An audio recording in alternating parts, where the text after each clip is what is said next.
Fusion Mobile, quality e-learning experience on the go.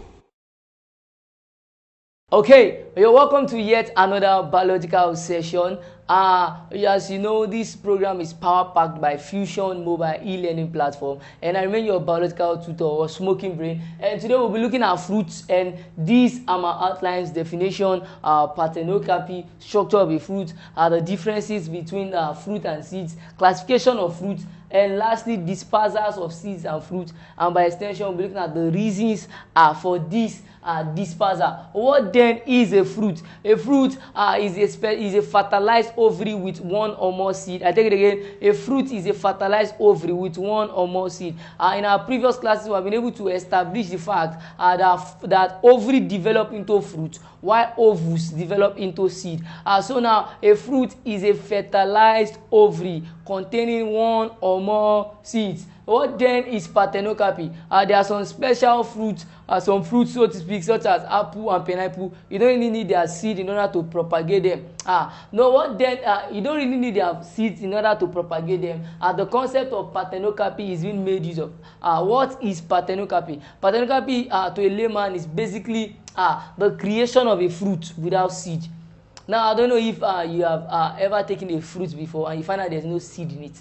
And now when you make a fruit without seed, it's what we call Parthenocarpy. It is not a natural phenomenon. It is actually induced. It is a man-made technique. Like, it is, how do I say it? It is not natural. It is artificial. It is played. It is not the way things are. It is not nature playing. It is man trying to maneuver, man trying to find its way. And it's been excellent thus far. Very, very excellent. There are fruits, lots of fruit that have been produced through Parthenocarpy. So Parthenocarpy is a seedless fruit. Imagine you taking a mango and all of a sudden you find out that fruit that is usually in the mango, those days when we use it to make phone call, how do we do it?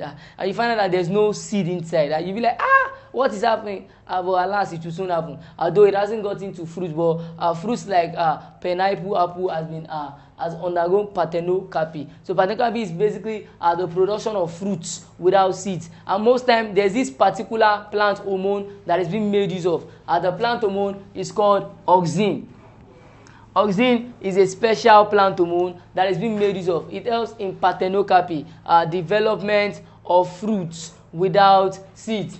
So now we'll be looking at the structure of a fruit. The structure of a fruit. And now basically a fruit has three major structure. I take it again. Basically a fruit has three major structure. We have the epicarp, we have the mesocarp, and lastly we have the endocarp. I take it again.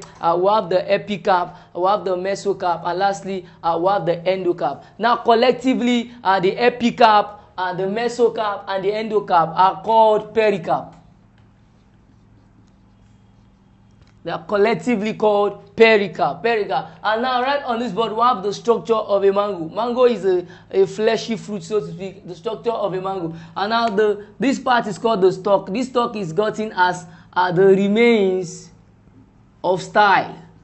It's gotten as the remains of style. And now the outer part is called the epicarp. The outer part is called the epicarp. The inner part, when you move further away from the epicarp, what we call the mesocarp. And now after the mesocarp, or far away from the mesocarp, what we call the endocarp. And when you get inside, you make sure you see the seed. The seeds are actually part of the seed. Now the outer covering or the out covering of the seed is called the tester. Most people call it. It's also called the seed coat. The seed coat or tester. And lastly, we have the cotyledon. It stores food. And so this is the structure of a mango. Take note again. The major structure of a fruit is that fruit will contain epicarp, mesocarp, and endocarp. These three are collectively called pericarp. So now we'll move to the next one. The differences between fruits and seeds. Differences between fruits and seeds. Difference between fruit and seed. What's the basic difference between fruit and seed? As I said earlier, a fruit develops from the ovary, while the seed develops from the ovules. A fruit develops from the ovary, while the seed develops from the ovules. A seed develops from the ovary, while the seed develops. A fruit develops from the ovary, while the seed develops from the ovule. A fruit contains seed by extension because ovary contains ovus. And ovus develop into seed. So a fruit therefore contains seed. A seed contains embryo. Are you with me? A fruit contains ovary, and we know that ovary contains ovus, and ovus give rise to develop into seed. So ovary contains seed. Seed contains embryo. Ovary has a fruit stalk. These are part of the extension. A fruit stalk. A fruit stalk is like kind of scar, so to speak. A seed also has a particular scar, a kind of scar on it. If you see all these seed, all these grains and all that, grains, maize grain and all that, you see a kind of scar sort of. It is called ileum. It is called ileum. It has ileum.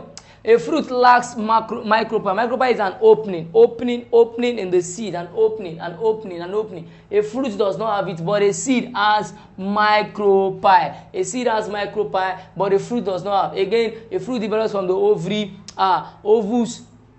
A seed develops from ovus. Fruit contains seed. Ovus contain embryo. Ovus has ileum. Fruit has fruit stalk, and this ileum is even as an attachment to the funicle.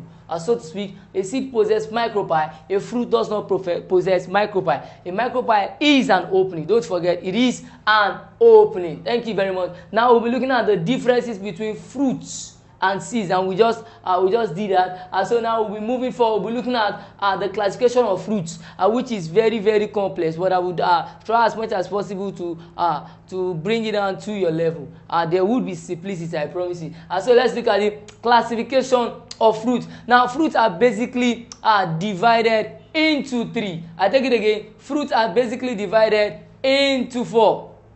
Okay, let's do the counting. 1, 2, 3, 4. Okay. Fruits are basically divided into four. We have the true and false fruit.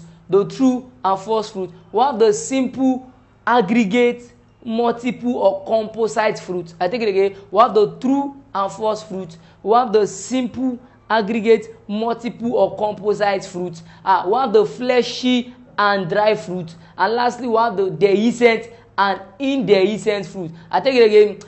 We have the true and false fruit. We have the simple, aggregate, multiple and composite fruit. We have the fleshy and dry fruit. And lastly, we have the dehiscent and indehiscent fruit. And now, so let's come down. True and false fruit. We'll be looking at this extensively. True and false fruit. And let's look at the true fruit for a start. What is a true fruit? To what extent do you say a fruit is true? When is a fruit said to be true? A fruit is said to be true. You can say this particular fruit is a true fruit if and only if it develops from a fertilized single ovary. If and only if it develops from a fertilized ovary. What am I trying to say here? The development is just from the ovary. When the fruit develops from a fertilized ovary, we call it what? True fruit. When a fruit develops from a fertilized ovary, we call it true fruit. Again, when a fruit develops from a fertilized ovary, we call it true fruit. Now, how is a true fruit different from a false fruit? It is not far-fetched. A true fruit is different from a false fruit in that a false fruit, the fruit is developed from the ovary and other floral parts. So are you seeing the difference? So basically, for a true fruit, the fruit is developing from a fertilized ovary only. It has business to do with the ovary only. The ovary is a reception point. But when it comes down to false fruit, the fruit is developing from the ovary and other floral parts. It is not just the ovary, it deals with other floral parts as well. And what are the other floral parts? The calyx, the corolla, and the stamen, so to speak. But when it is developing only from a fertilized ovary, we'll call it true fruit. But if it is developing from a fertilized ovary as well as other floral parts, we'll call it false fruit. A very good example of your true fruit is your orange, your mango, and your cowpea. Orange, mango, and cowpea. A very good example of your false fruit is your pineapple, your cashew, and your apple.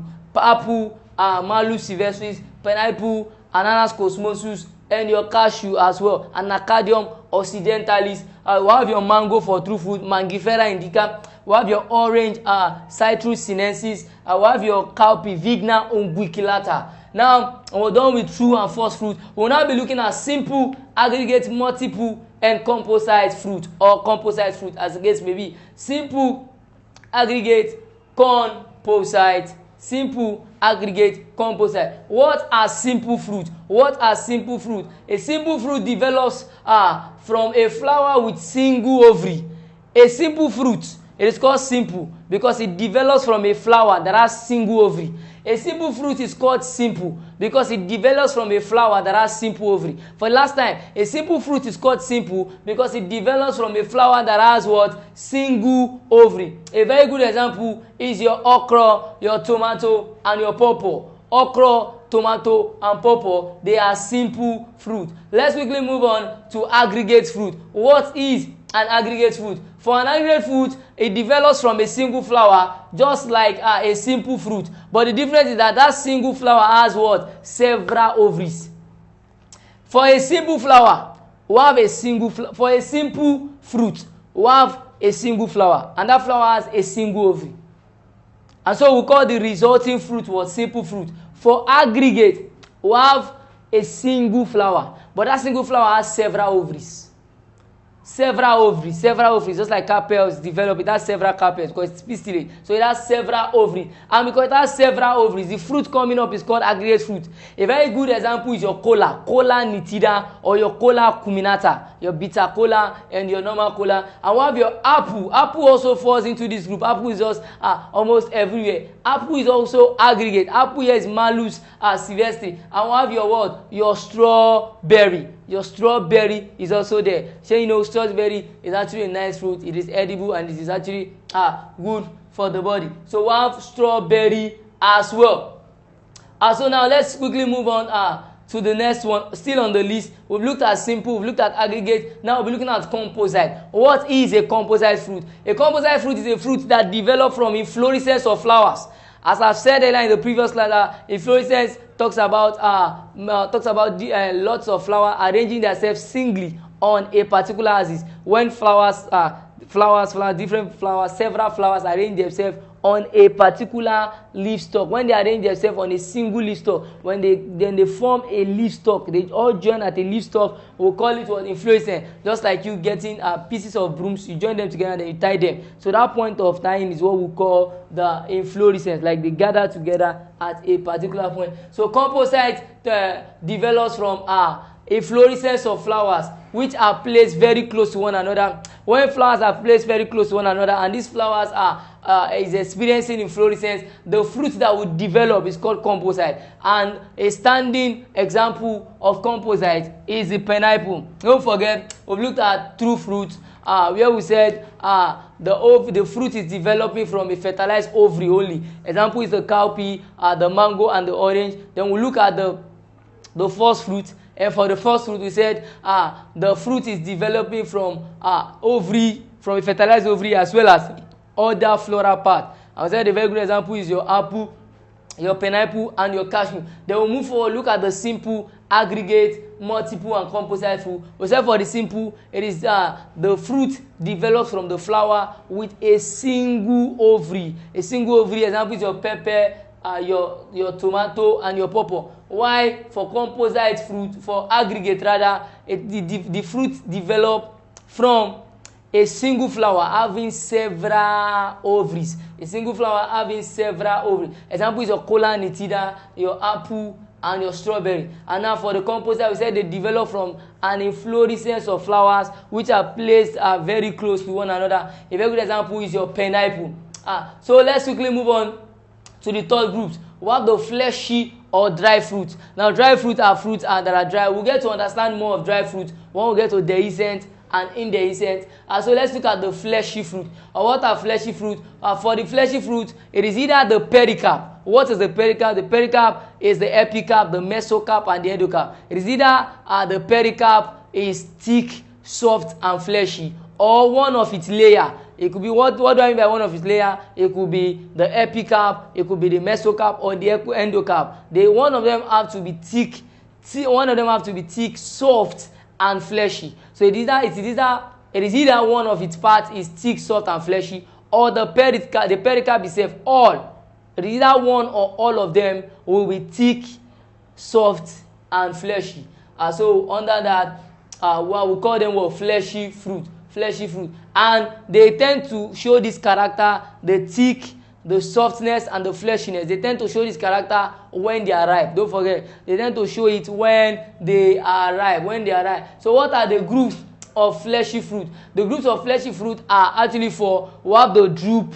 Don't forget, we have the drupe, we have the berry, we have the sorosis, and we have the pome. We have the drupe, we have the berry, we have the pome, and we have the sorosis. A very good example of your drupe is your mango. Mango is a very good example of the drupe. For the mango, the endocarp is stony. For those of you that really love mango, that part you call the seed, you notice it's stony, it is not edible, it's not eatable. So the endocarp is stony. The endocarp is stony. For mango has just one seed. Mango contains only one seed. For your berry, the berry contains multiple seeds, more than one seed. For the berry is actually edible. Virtually every part is edible. Example of your berry is your tomato Lycopersicum esculentum, and your okra, a Belomoscus esculentus. Now, one thing is this: for the drupe, both the mesocarp and the endocarp are separate. They are separate. But for the berry, they are fused together. And every part is edible. As a matter of fact, the endocarp of berry is fleshy. A very good example is your tomato and your okra. Your pome, P-O-M-E. Examples of pome are apples and pear. Apple is Malus silvestri. Pear is Pesia americana. So we have pear as well. Okay, so for the pome, we have apple and we have pear. As a matter of fact, pomology is the study of apple. Pomology, P-O-M-O-L-O-G-Y, as a study of fruit. Pomology is study of fruit, specifically apple. So we'll be looking at the last one in this group. We have sorosis, S-O-R-O-S-I-S.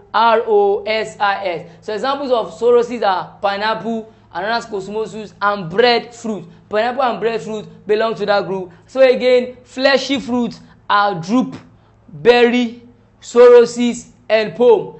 So the last group is the dehiscent and the indehiscent fruit. The dehiscent and the indehiscent fruit. A quick recap: we've looked at the true and false fruit, the simple, aggregate, and composite fruit. We've looked at fleshy and dry fruit. So now we'll be looking at dehiscent and indehiscent fruit. Now, fruits are classified as dehiscent and indehiscent depending on whether they split open and let go of the seed when they are ripe. It depends on whether they open or not when they are ripe. So dehiscent are those fruits whose pericarp splits when it is ripe. The pericarp, which is the epicarp, the mesocarp, and the endocarp, they split when they are ripe. But for the indehiscent, they do not split. So for the dehiscent fruit, they are grouped into legumes. A very good example of the legume is beans. They are grouped into legumes. Capsule is your okra. Follicle is your cola, bitter cola, or your normal cola nitida, cola cuminata. The chizocarp. Chizocarp is actually the last of the group. And a standing example is the desmodium. Desmodium is a standing example of the chizocarp. For the indehiscent, we are done with the dehiscent. Dehiscent again, we have legumes. When they are ripe, they split open and they allow the seed to go. So we have the legumes. Aside from the legumes, we have the capsule, we have the follicle, and we have the chizocarp. Now for the indehiscent, those ones that do not open when they are ripe, or even when the pericarp is decayed, they do not open. Examples are caryopsis. Caryopsis talks about the cereal families, the maize, the millet, the rice. They all fall under caryopsis. We have our nut as well, like your cashew nuts, groundnut. The nut is there as well. We have cypsela. A very good example of cypsela is the Tridas procumbens. It's actually a wheat. We have the akin. We have strawberry, and we have sunflower. And lastly, we have samara. S-A-M-A-R-A. A very good example is the combretum. So now we'll be moving quickly, and we'll be looking at dispersals of seeds and fruits. But before then, what are the various reasons why you think dispersals should be necessary? Dispersals are actually necessary in order to give those seeds breathing spaces. There is competition everywhere. So when you disperse these seeds, they tend to colonize free lands. They tend to be free. They tend to get available resources elsewhere. So one thing is this: it actually fosters the proper growth of this plant. It ensures continuity and so on. It protects this plant from diseases that the wood have come in contact with if overcrowding has been encouraged. So dispersals of seeds and fruit. Seeds and fruit are actually dispersed using the various medium. Wind. Seeds are dispersed by wind. They could be dispersed by water. They could be dispersed by human. They could also be dispersed by explosive mechanisms like bomb, like Boko Haram, and the seeds will go elsewhere and it will continue. Human, animals, water, wind, and explosive mechanism. So one major point I want to buttress again is the issue of parthenocarpy. Parthenocarpy is the development of fruit without seed. Development of fruit without seed. A seedless fruit is called parthenocarpy. One major factor that actually brings about this is the use of a particular plant hormone called auxin. So it helps. Wow, it's been a nice time out with you. A question will pop up on your screen. Try as much as possible to make attempt. And should you be having problem with this topic that have been treated, you can go over the video. You can go through the video over again. Yeah. Thank you.